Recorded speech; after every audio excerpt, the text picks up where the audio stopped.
Chapter 4 the enemy bye पर्लेस बर्ग। तो इस chapter में बात की गई है वर्ल्ड वॉर के टाइम पे जब अमेरिका और जापान के बीच में वॉर चल रही थी। यहाँ पे एक अमेरिकन प्रिजनर जो है वो एक सेलर था जो कि दुश्मन की कैद से निकल के ऑब्वियसली जापान की कैद से निकल के वो जो है सी में कूद जाता है और डॉक्टर सड़ाओ के घर पहुंच जाता है।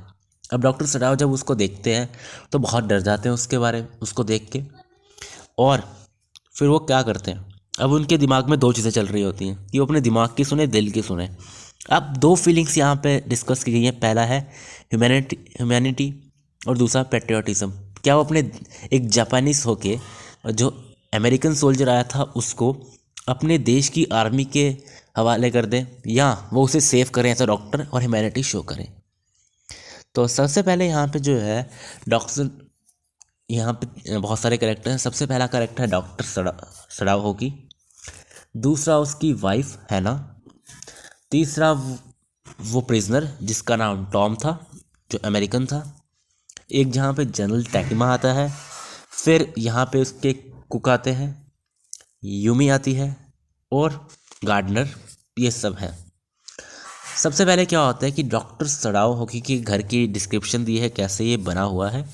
तो डॉक्टर सड़ाओ होकी का घर वहाँ बिल्ड था जहाँ वो बचपन में खेलने आता था। ये एक जापानीज कोस्ट था, मतलब समुद्र की साइड पे घर बना था, सी साइड था। अब यहाँ पे जो है उसके सी अपने घर के बाहर जो है बहुत सारे पाइन्स के पेड़ थे। अब वही पाइन के पेड़ पे वो बचपन में चढ़ा करता था और उसके फादर जो उसको वहाँ लेके जाते थे आइलैंड्स में, वो उसको ये बताते थे कि देखो ये जो आइलैंड्स हैं जो हमको बहुत दूर दिख रहे हैं, यही आइलैंड्स फ्यूचर के लिए सीढ़ी है, ठीक है। They are stepping stone to the future of Japan. तो बोलते हैं कि अब यहाँ से हम कहाँ पहुँचेंगे, डॉक्टर ने उसको पूछा अपने फादर को। अब उसके फादर ने बोला कि कौन जानता, और उसने आंसर बस यही किया कि हमारे फ्यूचर को कौन रोक सकता है, वो उस पर डिपेंड करता है कि हम अपने आप को क्या बनाते हैं। तो इससे वो बहुत इन्फ्लुएंस होता है और इसको अपने माइंड में रखता है। और उसके फादर बहुत ही स्ट्रिक्ट टाइप के इंसान थे जिसने कभी उसके आज हंसी मजाक नहीं किया, हमेशा उसको पढ़ाते रहा। उसके फादर ने बहुत पेन सही और उसको एक डॉक्टर बनाया। और वो डॉक्टर बनने के लिए अमेरिका अमेरिका गया, जहाँ पे यूएस ने उसको प्रैक्टिस की, सर्जरी के बारे में समझा और मेडिसिन के बारे में जाना और वहीं से वो साइंटिस्ट बने, क्योंकि वो एक ऐसी डिस्कवरी को कर रहे थे जिसमें वो हमारे जो घाव हैं उनको जल्दी से भर सकते थे और बिल्कुल क्लीन कर सकते थे कुछ ही समय में। और कुछ डेंजर भी था क्योंकि अब सबको जो है वर्ल्ड वॉर का टाइम था, सारे डॉक्टर्स जो है आर्मी के साथ जा रहे थे। तो इस टाइम पे जनरल ताकिमा का रोल आता है जो कि एक बहुत बड़े हाई लेवल के ऑफिसर हैं जापानीज आर्मी में। अब वो बहुत बीमार है और वो डॉक्टर सड़ाओ के अलावा किसी पे विश्वास नहीं करते, इसलिए वो उसको अपने पास रोक लेते हैं। अब एक समय क्या होता है कि एक दिन की बात है, जैसे हम बोल सकते हैं कि वो डॉक्टर सड़ाओ जो है वहाँ अपने बालकनी में कुछ बोल सकते हैं, वहाँ बैठ के कोस्ट साइड पे बैठ के देख रहा होता है सी फेस तरफ। और फिर सी की तरफ देख रहा होता है तो उसमें से क्या आता है, जैसे हम देखते हैं ना क्लाउड्स टाइप जो है धुआं निकलता है ओशन में से कभी कभी। तो वो उस टाइप का सीन डिस्कस कर रहे हैं कि कैसे था, किस तरह का, बहुत दिनों से वहाँ गर्मी थी, ठीक है। और चारों तरफ फॉग ही फॉग फैल रखा था उन वेव्स के कारण। अब सराव देखता है कि कैसे उस मिस्ट में से, ठीक है, उस आइलैंड को पूरा उसने घेर रखा है। वहाँ पे जो वो मिस्ट है, मिस्ट मतलब जैसे सर्दियों में ओस पड़ती है तो चारों तरफ से कवर हो जाता है। अब कुछ ही समय में वो फॉग जो है पूरे उसके घर की तरफ फैल जाती है। अब फिर वो अपने कमरे में जाता है जहाँ पे हैना जो उसकी वाइफ है वो वहाँ उसके लिए वेट कर रही होती है और उसके दो बच्चों के साथ उसके दो बच्चे होते हैं।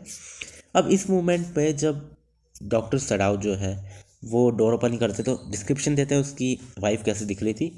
तो उसने एक डार्क ब्लू कलर का किमोनो हॉरी पहन रखी थी। हॉरी जो है एक आउटर गारमेंट है जो किमोनो के ऊपर पहनते हैं, ठीक है। किमोनो एक जापानीज ड्रेस है जैसे कि आपने बहुत सारे मूवीज़ या कार्टून्स में देखा होगा। तो वो फिर डिस्क्राइब करते हैं क्या वहाँ पे हुआ, उसके फादर के बारे में जो कि कभी उससे मैरी नहीं करने देते उसको हैना से जब तक कि उसको ये विश्वास नहीं होता कि वो जापानीज है, क्योंकि वो रेसिज्म में थोड़ा विश्वास करते थे, कास्ट सिस्टम पे विश्वास करते थे फादर। अब ये जो है कैसे मिले उसके बारे में बताया गया है कि प्रोफेसर और उसकी वाइफ जो है जहाँ पे ये रहते थे, एक प्रोफेसर के साथ में रहते थे, जहाँ पे प्रोफेसर और उसकी वाइफ बहुत ही काइंड लोग थे, और वो जो है अपने फॉरेन स्टूडेंट्स के लिए कुछ ना कुछ अच्छा करना चाहते थे। पर स्टूडेंट्स जो है इससे बहुत बोर हो चुके थे उनकी इस काइंडनेस से, ठीक है। तो जिस प्रोफेसर के घर में वो रहते, मतलब जिसके वो असिस्टेंट थे, उसका नाम था प्रोफेसर हार्लेस। अब प्रोफेसर हार्ले के घर पे वो रहते थे, जो कि बहुत छोटा सा था, और जहाँ पे उसको बहुत खाना बहुत बुरा लगता था। और प्रोफेसर की वाइफ जो थी वो बहुत ही बातें करती थी, ठीक है, और जिस वजह से स्टूडेंट्स बोर हो जाते थे, उनको बिल्कुल पसंद नहीं आता था। अब क्या है कि जब वो वहाँ पे अमेरिका में थे, एक दूसरे को जब जाने वो प्रोफेसर के घर पे जब मीट किया, तो कुछ सालों बाद उन्होंने शादी कर ली वापस वहाँ आके, जापान में आके। पर इस समय क्या देखते हैं कि उस मिस्ट में से, उस धुंध में से क्या होता है, एक आदमी बाहर की तरफ निकलता है ओशन में से। अब उनको लगता है कि ये जो है एक कोई मछुआरा है, जो एक फिशरमैन है, जो कि यहाँ पे आया है, क्योंकि कुछ ही मील्स दूर वहाँ पे क्या है, एक फिशरमैन रहते हैं जो कि यहाँ पे फिशिंग करने आते हैं। पर अब जोर से हना चिल्लाती है कि कौन है। वो जब देखते हैं, सड़ाव देखता है, वो भाग के जाता है उस तरफ, और देखता है कैसे एक आदमी जो है उन भी लहरों से, जब लहरें साइड पे आती है, उछल के नीचे गिरता है। और फिर उसके पास आते हैं और देखते हैं किस तरह से वो पूरा खून में लथपथ होता है। उसकी एक साइड एकदम खून से कवर होती है, और एक साइड पे उसके पूरे फेस पे सैंड लगी होती है, और एक ओल्ड फटी पुरानी सी टोपी जो है उसके सर पे होती है, जो कि पानी से भर गई होती है, और उसके क्लोथ ऐसे लग रहा है बहुत पुराने हो चुके हैं, ठीक है। सदर उगता है। अब वो जाता है उसके पास और देखता है कि एक वाइट मैन है। वाइट मैन मतलब अमेरिकन को रेफर कर रहे हैं, और उसके येलो हेयर्स हैं। तब लोग डर जाते हैं और उनको लगता है कि ये बहुत टॉर्चर हुआ है। बहुत ही यंग फेस था उसका, लगता कोई बहुत ही यंग एज का जो लड़का है, वो जाके आर्मी में भर्ती हुआ है, तो रिक्रूटमेंट हुई उसकी। वो बेहोश पड़ा हुआ था और कुछ नहीं जानता उसके बारे में। अब सड़ाओ जान उसको जल्दी से याद आता है कि हाँ, उसको घाव भी है। वो चेक करता है अपने हाथ के साथ कि कितना घाव गहरा है। अब जो अपने हाथ से वो चेक करता है उस वाउंड को, उस घाव को, तो वो जो है वहाँ से खून निकल रहा होता है। चेक करता है कि उसको वो जो है टकराया हुआ है उन नुकीले पत्थरों के साथ जो सी शोर पे थे, और खून ब्लीडिंग वो रुक नहीं रही है, ठीक है। और उसकी वाइफ सीरियस वॉइस में चिल्लाती है। अब फिशरमैन अब घर चले गए हैं। अब बात कर रही हैं बीच कॉम्बर्स जो हैं, वो लोग जो कीमती चीज़ें ढूंढते रहते हैं सी शोर में, वही होंगे लास्ट में इस आइलैंड पे। वो भी यही है। अब हम क्या करें इस इंसान के साथ। वो उसको लेके अपने घर के अंदर जाते हैं और उसको क्योर करते हैं। अब वहाँ पे जो है, यहाँ पे उसकी कैप पे देखते हैं, तो उसकी कैप पे लिखा होता है यूएस नेवी अ सेलर। तो अब वो देख के डर जाते हैं कि ये तो अमेरिका से है, ये यूएस का आदमी है। तो वो बोलता है कि सारे अमेरिकन्स मेरे दुश्मन हैं, इसलिए मैं इसको ट्रीट नहीं करूँगा। पर उसके अंदर जो डॉक्टर था वो जाग जाता है और वो उसको ट्रीट करता है। और उसकी जो यूमी जो है उसकी मेड है।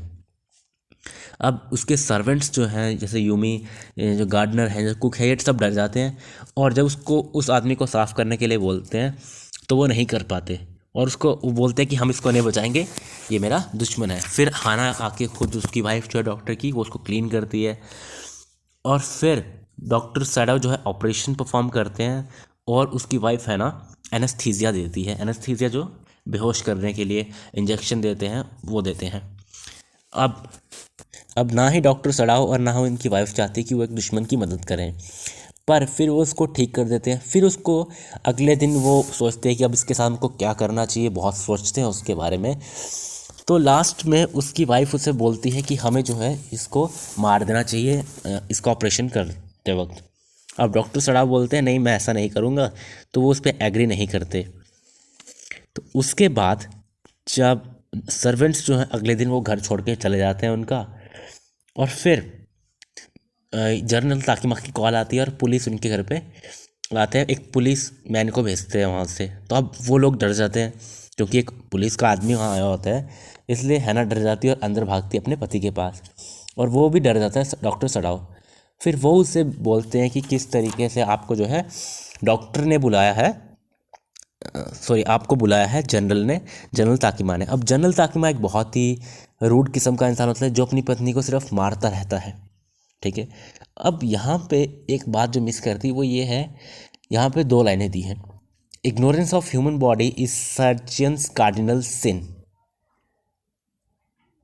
To operate without as complete knowledge of the body as if you had made it anything less than that is murder. मतलब किसी, अगर आप डॉक्टर हो और आपको डिटेल नहीं है उस बॉडी पार्ट के बारे में, और अगर आपने उस पर ट्रीटमेंट किया तो एक पाप है, जो कि बिना कंप्लीट नॉलेज के अगर बॉडी को हम ट्रीट करेंगे तो उसको हम मर्डर ही समझेंगे, क्योंकि कोई नॉलेज नहीं होगी कहाँ पे क्या प्लेस करना है। अब जब उसके ऊपर वो देखते हैं तो वो 17 साल का होता है। जब वो जनरल ताकिमा के जहाँ जाते हैं वो उसको बताते हैं उस इंसान के बारे में क्या करना चाहिए, हम क्या करें इसके बारे में। तो जनरल बोलते हैं कि मैं जो है अपने असैसिन्स भेजूंगा, अपने आदमी भेजूंगा जो बहुत ही एक्सपर्ट हैं, बिना किसी आवाज़ के वो उसे मार देंगे।